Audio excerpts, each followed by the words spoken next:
دوستو، کیا آپ جانتے ہیں کہ امام بخاری رحمہ اللہ کون ہیں اور ان کو امیر المومنین فی الحدیث کیوں کہا جاتا ہے؟ اگر نہیں تو آئیے میں آپ کو بتاتا ہوں۔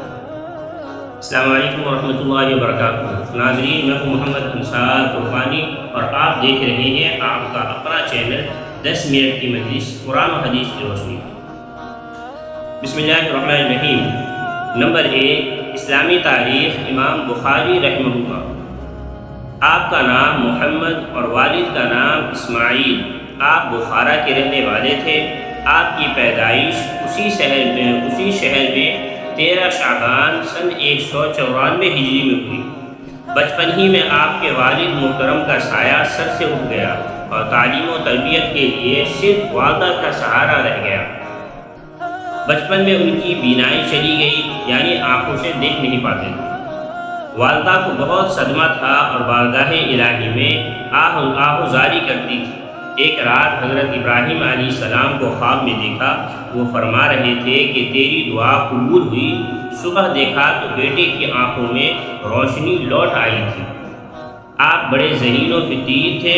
بچپن ہی سے حدیث سننے کا بے انتہا شوق تھا۔ اس کے لیے بہت سارے ممالک کا سفر کیا۔ کوئی حدیث سنتے تو فوراً یاد کر لیتے۔ چنانچہ خود فرماتے تھے کہ مجھے 1 لاکھ صحیح احادیث اور 2 لاکھ اس کے علاوہ یاد ہے۔ اسی شوق و جذبے کی بنا پر اللہ تعالیٰ نے آپ کو وہ دن دکھایا کہ لوگ آپ کو امیر المومنین فی الحدیث کے لقب سے یاد کرنے لگے۔ آپ نے تقریباً 23 کتابیں لکھی ہیں، جن میں سب سے بلند پایہ تصنیف صحیح بخاری ہے۔ آپ نے اس کتاب کو لکھنے میں تقوی و طہارت کا بے انتہا اہتمام کیا کہ جب ایک حدیث لکھنے کا ارادہ فرماتے تو پہلے غسل کرتے، پھر 2 رکعت نماز پڑھتے، پھر اس کے بعد ایک حدیث تحریر فرماتے۔ اسی طرح 16 سال کی مدت میں یہ کتاب مکمل ہوئی، جس کو اصح الکتب بعد کتاب اللہ کا درجہ حاصل ہوا، اور یہ احادیث کے ذخیروں میں سب سے زیادہ صحیح کتاب مانی گئی ہے۔ امام بخاری رحمۃ اللہ علیہ 10 شوال 256 ہجری میں بعد نماز عشاء انتقال فرمایا۔ نمبر 2، اللہ کی قدرت، ہیرا اور کوئلہ۔ اللہ تعالیٰ کی قدرت دیکھیے کہ اس نے زمین کے اندر بہت سی دھات پیدا کر دی ہے۔ ان میں سے پتھر کی شکل میں ہیرا اور کوئلہ بھی نکلتا ہے۔ سائنسدانوں کا کہنا ہے کہ ہیرا اور کوئلہ ایک ہی جنس کی 2 الگ الگ شکلیں ہیں، مگر وہ حقیقت میں کاربن ہے۔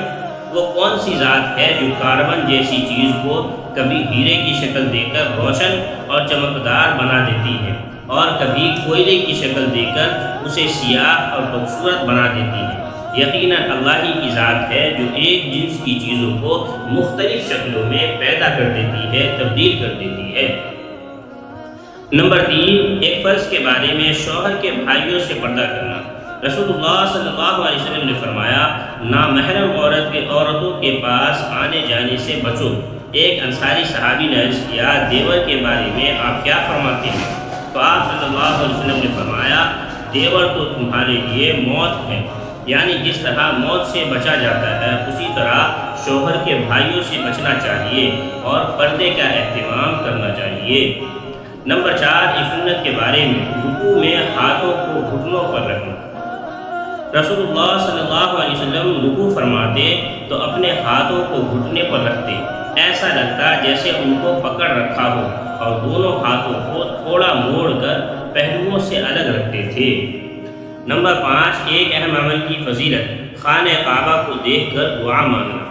رسول اللہ صلی اللہ علیہ وسلم نے فرمایا، 4 موقعوں پر آسمان کے دروازے کھول دیے جاتے ہیں اور دعا قبول ہوتی ہے۔ ان میں سے ایک کعبہ شریف پر نظر پڑتے وقت دعا کرنا ہے، یعنی سب سے پہلی کعبے پہ جو نظر پڑ جائے اس وقت جو انسان ہاتھ اٹھا کر دعا مانگے تو وہ دعا قبول ہوتی ہے، کیونکہ یہ دعا کی قبولیت کا خاص وقت ہوتا ہے۔ یعنی خانہ کعبہ پر جب پہلی نظر پڑے تو اس وقت میں ایک دعا ضرور مانگنی چاہیے، کیونکہ وہ دعا کی قبولیت کا سب سے خاص وقت ہے۔ نمبر 6، ایک گناہ کے بارے میں، زمین ناحق لینے کا عذاب۔ رسول اللہ صلی اللہ علیہ وسلم نے فرمایا، جس نے کسی دوسرے کی ذرا سی بھی زمین ناحق لے لی اس کو قیامت کے روز ساتوں زمینوں تک دھسایا جائے گا۔ نمبر 7، دنیا کے بارے میں سب سے زیادہ خوف کی چیز۔ رسول اللہ صلی اللہ علیہ وسلم نے فرمایا، مجھے تم پر سب سے زیادہ خوف اس بات کا ہے کہ کہیں تم پر زمین کی برکات کو ظاہر نہ کر دے۔ پوچھا گیا کہ زمین کی برکات سے کیا مراد ہے؟ رسول اللہ صلی اللہ علیہ وسلم نے فرمایا، دنیا کی رنگینی، اس کی خوبصورتی اور زیب و زینت۔ نمبر 8، آخرت کے بارے میں اللہ اور رسول کی اطاعت کا بدلہ۔ قرآن اللہ تعالیٰ فرماتا ہے، جو شخص اللہ اس کے رسول کے حکم پر چلے گا تو اللہ تعالیٰ اس کو ایسے باغوں میں داخل کرے گا جن کے نیچے نہریں بہتی ہوں گی، وہ ہمیشہ ان باغوں میں رہیں گے، اور یہی بہت بڑی کامیابی ہے۔ نمبر 9، طب نبوی سے علاج، جن کے اثرات سے حفاظت۔ حضرت خالد بن ولید رضی اللہ عنہ نے عرض کیا، اے اللہ کے رسول، مجھے ایک مکار جن پریشان کرتا ہے۔ تو آپ صلی اللہ علیہ وسلم نے فرمایا، یہ کلمات کہو، اعوذ بکلمات اللہ التامات من شر عالم لا یجاوزہن بر ولا فاجر، من شر ما زرع فی الارض ومن شر ما یخرج منہا ومن شر ما يعرج في السماء وما ينزل منها ومن شر كل طارق الا طارقا يطرق بخير يا رحمن۔ چنانچہ وہ صحابی رضی اللہ عنہ کہتے ہیں کہ میں نے یہ عمل کیا تو اللہ تعالیٰ نے میری وہ پریشانی ختم کر دی۔ نمبر 10، قرآن کی نصیحت۔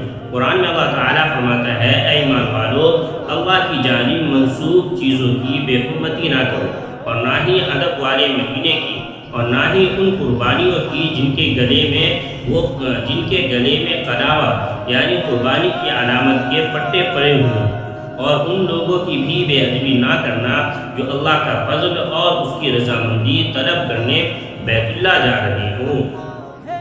آج کے لیے بس اتنا ہی۔ اگر آج کی یہ ویڈیو آپ کو اچھی لگی ہو تو چینل کو ضرور سبسکرائب کریں، اور مزید ایسی دینی معلومات، اسلامی تاریخ اور قرآن و حدیث کی باتیں جاننے کے لیے اپنے چینل 10 منٹ کی مجلس کو ضرور سبسکرائب کر لیں، اس کو لوگوں تک شیئر کریں تاکہ دین کی بات سے آپ بھی فائدہ اٹھائیں اور دوسرے لوگ بھی دین کی باتوں سے زیادہ فائدہ اٹھائے، اس پر عمل کریں۔ انشاءاللہ مجھے اور آپ کو اور عمل کرنے والے سب لوگوں کو انشاءاللہ نیکیوں کا ثواب ملے گا۔ آج کے لیے بس اتنا ہی۔ اپنا خیال رکھیں، اپنوں کا خیال رکھیں۔ اللہ حافظ، السلام علیکم۔